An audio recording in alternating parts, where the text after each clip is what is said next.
Okay, today we're going to be comparing functions, but before we start, I would like to introduce you to a new function called a quadratic function. Now, we're not going to get in depth here. I just want to give you a high overview, like what the graph of a quadratic function would look like. That is actually going to be a parabola, which is this shape, kind of like an upside down St. Louis arch, or you might have one that looks like this. I'm not really great at drawing those. Sorry, guys. Okay. If you're looking at an equation for a quadratic function, you're going to see something like this. Y equals 2x squared plus 4. Or y equals x squared. Or y equals, let's say, 3 times x plus 2 squared minus 4. What all of these have in common is that the highest power of a quadratic equation is squared.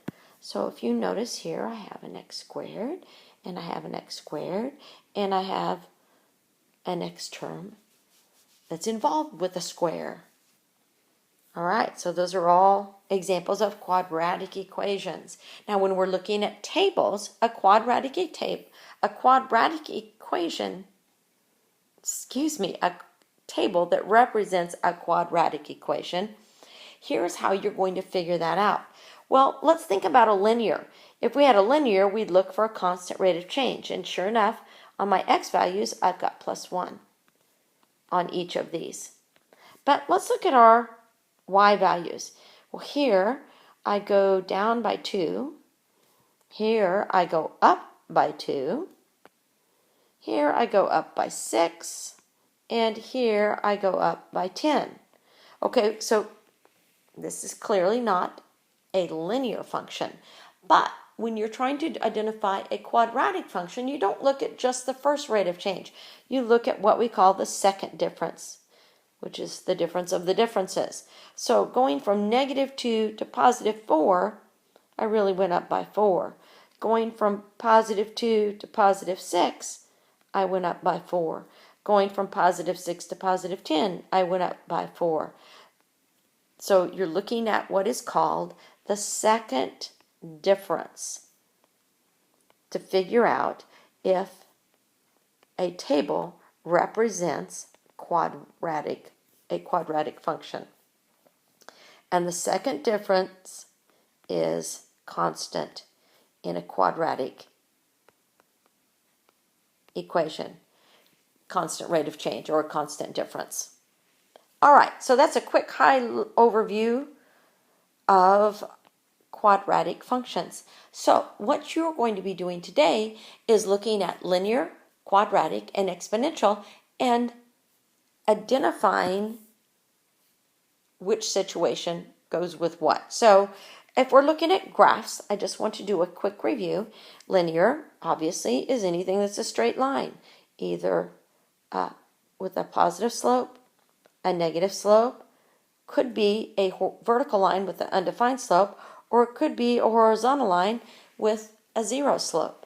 Exponential could be a graph that looks like this, could be a graph that looks like that, could be a graph that looks something like that. Any of those would be exponential graphs. And again, remember that quadratics are parabolas. So it could be a parabola that looks like that or one that looks like that. All right, so now you've kind of got a view of what the graphs look like of these functions, but what I'm going to ask you to do on your homework is look at equations and identify linear, exponential, quadratic, or neither from an equation. So let's look at linear equations and review those real quick. Remember that linear equations are equations that have an x whose highest power is 1. So all of these equations that I just wrote their x term or their input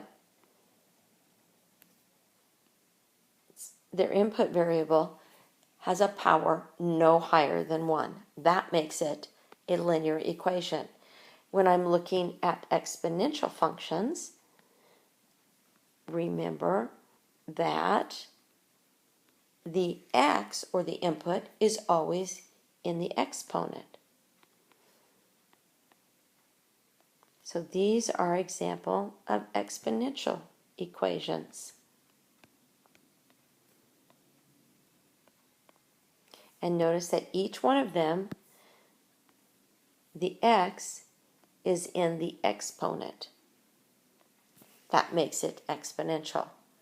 Now, when you're talking about a quadratic equation, and of course we've just gone over this, you're looking for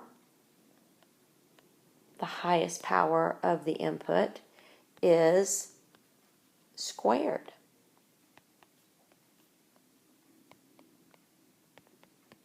So these are all examples of quadratic equations, because when you look at their input, or their x term,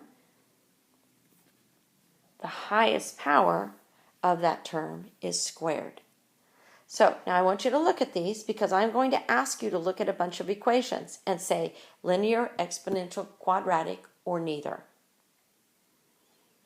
All right, then the next thing I'm going to ask you to do is look at tables. Oh wait, did I put tables in here?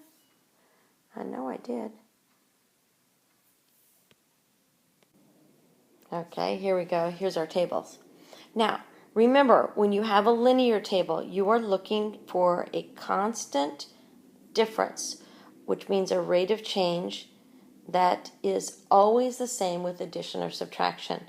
So here I am adding 4. Here I'm adding 4.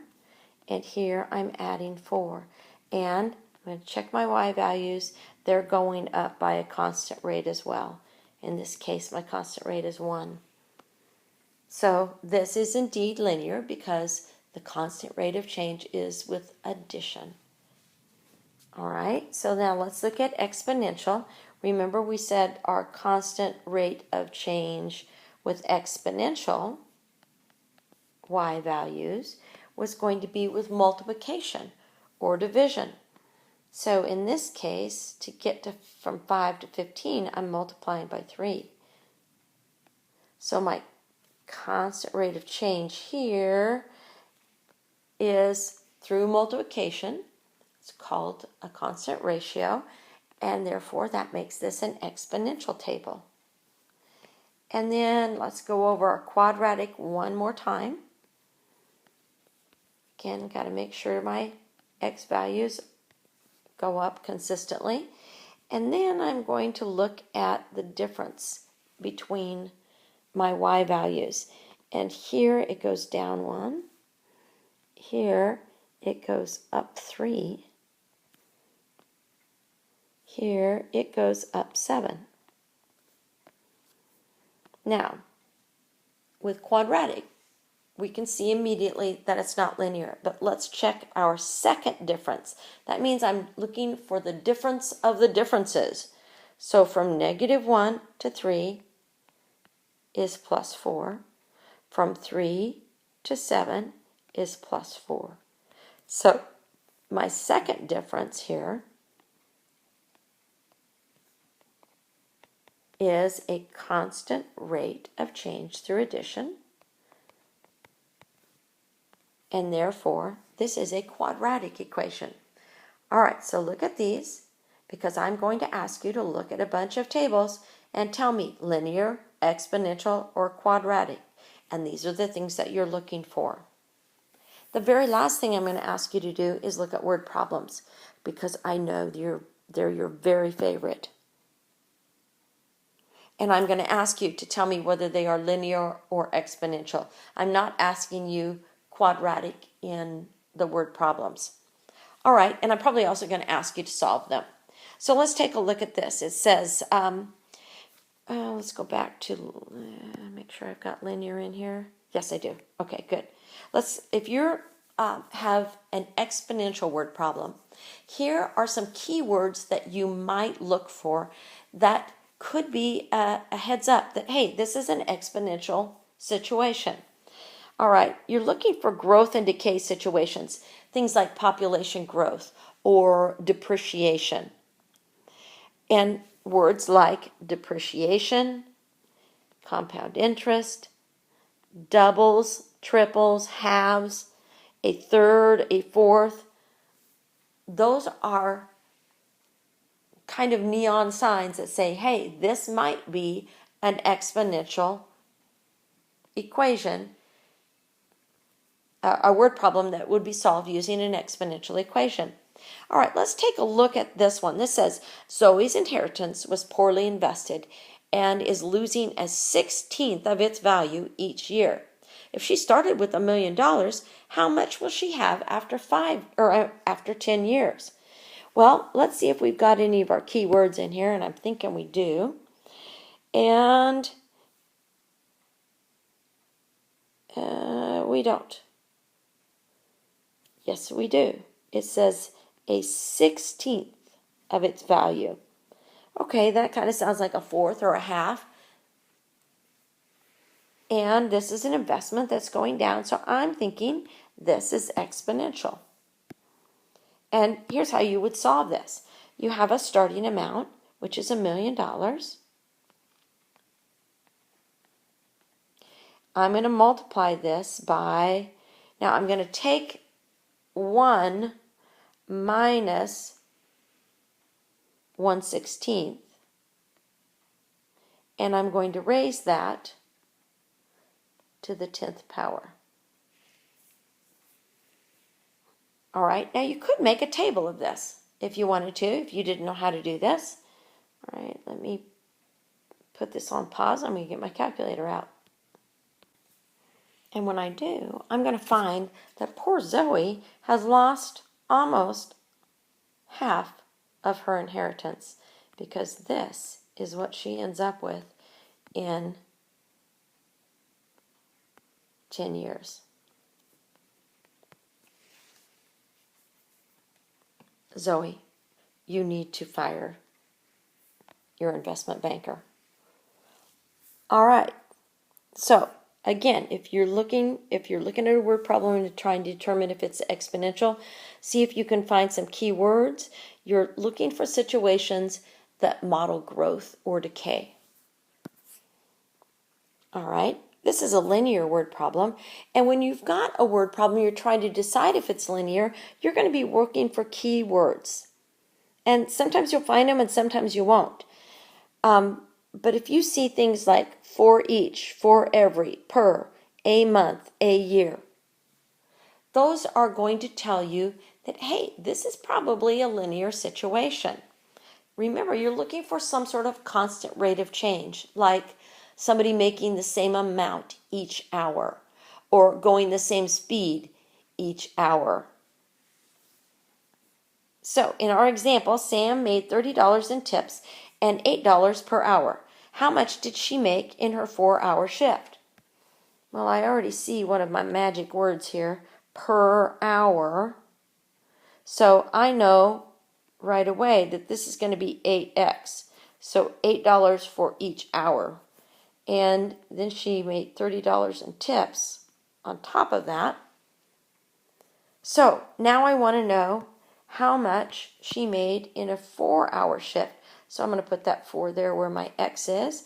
And I'm going to get 30 plus 8 times 4. And Sam made $62, which isn't bad for 4 hours of work.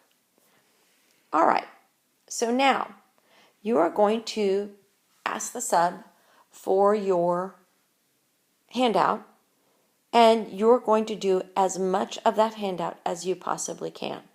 You're going to come with questions tomorrow, and we'll finish it up in class. But please do not walk into class without the majority, especially the first page, completely finished or questions annotated. All right, I'll see you tomorrow.